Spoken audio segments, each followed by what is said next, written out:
G'day everyone, and thanks for dropping by the Managing Difficult Customers course. I'm joined here by Daniel Ord, who is the course facilitator. Welcome, Daniel.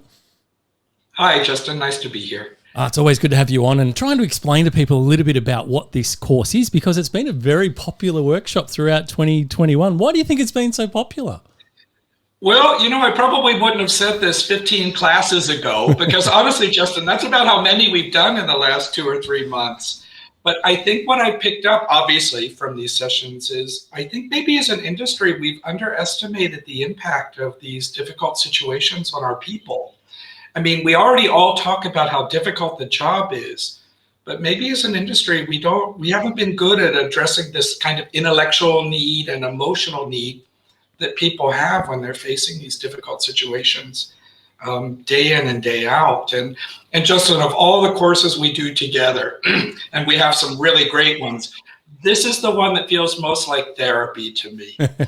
I don't know how you feel about it. Yeah, you're right, Daniel. And look, I think one of the things the global pandemic has taught us that there is a big focus on mental health, and we've known for ages that most people, when you think, oh God, I've got to deal with someone who's angry or upset or frustrated, most people panic because they just don't have the skills to deal with it. And they just go on what they've done, for their whole life, which is not necessarily the right thing. So the beautiful thing about this course, I think, is that we actually teach them some real practical skills on how to actually handle all of those situations.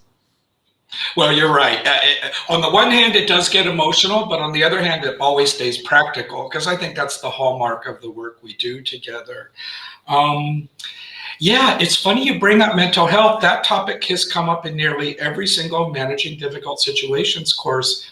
And Justin, I think one of the reasons is this ability and point of view in dealing with difficult customers begins with our view of ourselves first. So actually, for me, that's one of the highlights of the course, and it's something we start with where we examine our own viewpoint. And we're pretty critical when we do it. So people kind of sometimes take a deep breath and say, wow, I never really realized I thought that way, blame the customer, judge the customer, this kind of thing. And obviously, you're not going to help any customer or any other person accomplish their goal if you're in a blaming or judging mode. So interestingly enough, mental health, our own point of view, our own identity, these are all topics that have come up. Yeah, well, speaking of topics, I mean, there are a number of topics. This isn't just we teach you a couple of words and you slot them in a conversation. This is 8 hours of proper training around how to manage difficult situations. So what do you think some of the topics are that sort of hit home for people? Well, I have to address what you just said, because if it was as simple as word choice, I'd just write an article and send it out and the whole world would be already created all this stuff. So I'm glad you pointed out word choice matters, but it's not the only aspect. I think just ticking off in my mind a couple of the highlights is learning how to say no. I think we all face cases where we have to say no, where no is the right choice. We're not bad people. We just have to say no. But people really struggle with how to say no. So we have a technique we've taught for years. We call it UN or R. It works beautifully. It's understandable. And we get a lot of feedback that it works. So I think learning how to say no has been a big bonus for many of the participants. If you were to ask me a second topic, let's hit empathy. You brought it up. Empathy has been, Justin, 20 years ago we were talking about empathy. We're still talking about empathy. That tells you something, right? So what we do is we teach 5 different levels of what we call human touch. They're very practical. They're ways people can approach empathy. They're not fake. We don't like tricks. I think tricks is completely the wrong way to go about this. So we go through the 5 levels of empathy, and then we add what we call humanity.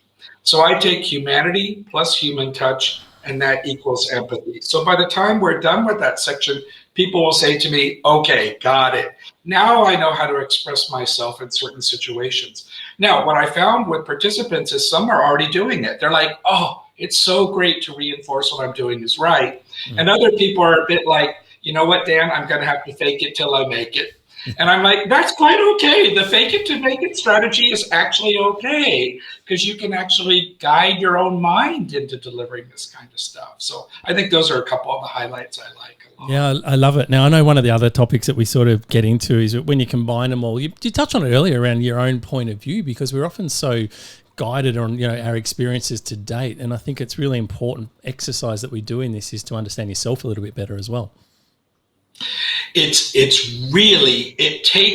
funny. We talk about it at the very beginning, and it seems to carry on and echo throughout the entire session. And you'll hear people come back from breakout sessions and say, yeah, Dan, we were sitting in the red chair. No, I'm not going to go through the whole description of the red chair, but it's this image that we cover, and people are all of a sudden like, well, of course I'm not going to succeed in this interaction. As a matter of fact, I'm not going to succeed in any interaction.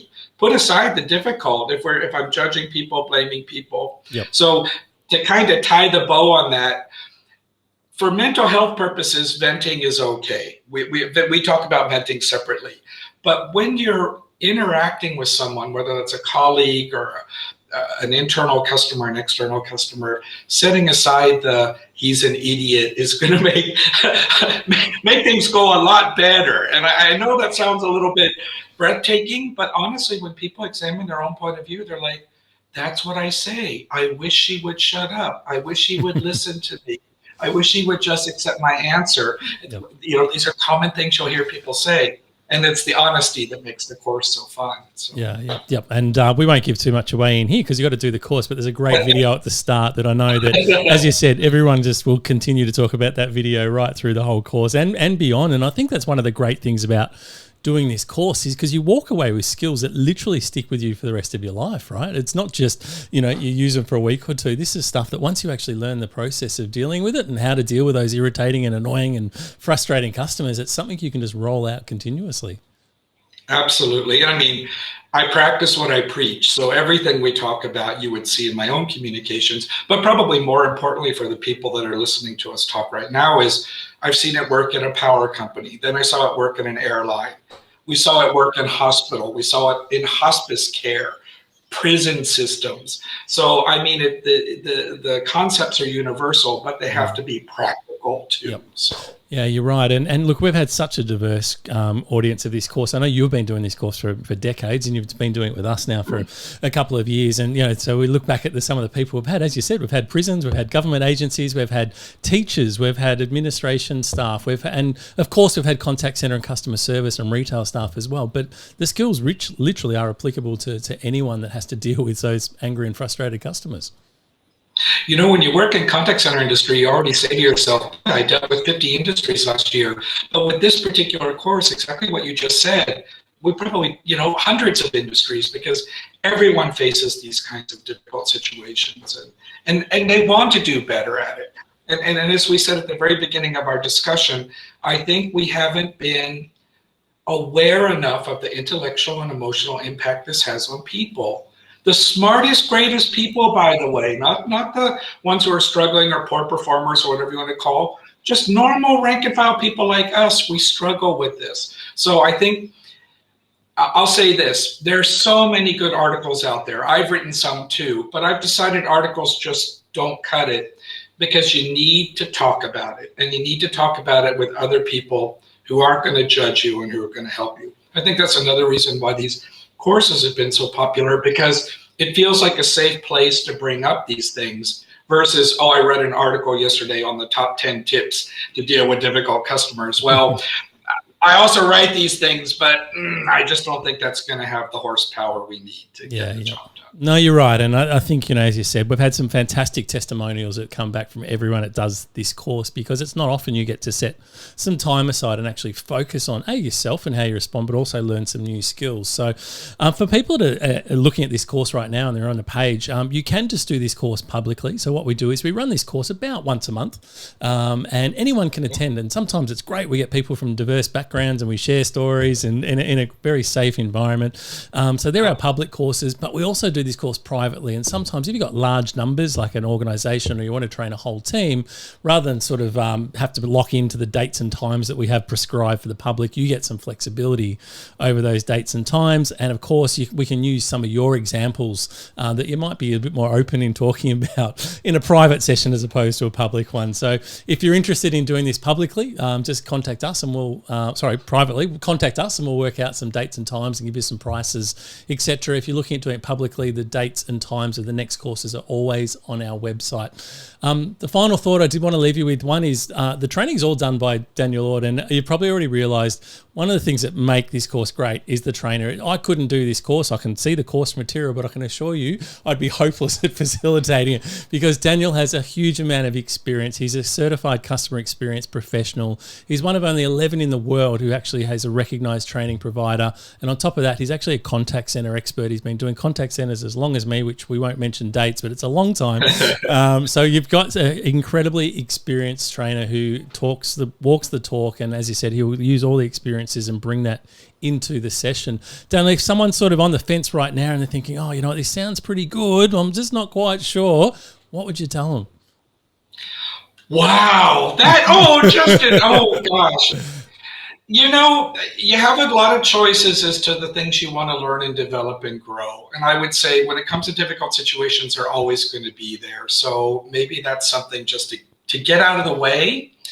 And I do find that when people, especially the internal point of view and some of these skills, they're like, I can use these in no matter what I do. If I leave contact center, I'll go to marketing, I'm going to use this. If I go to customer experience, I can use this. So I think the skills here are definitely transferable. Absolutely. They're life skills. So I'm not sure that's exactly the right way to put it. No, that was brilliant. That was the one word I was thinking, absolutely, they're transferable skills. And I know a lot of our testimonials that we received, not only have they said, wow, this has helped me at work, but it's helped me in my personal life as well. So invest in your staff. It's going to be skills that they're going to make them better employees, but it's also going to help them outside of work as well. And of course, they'll have you to thank for it. So thank you so much for watching the video. Hopefully you've learned a little bit more about the course. If you want to know any more, just contact us at CX Skills. You're already on the page, so the contact details are either top or the bottom of the page. Other than that, bye for now. Well, hopefully we'll see you in the course.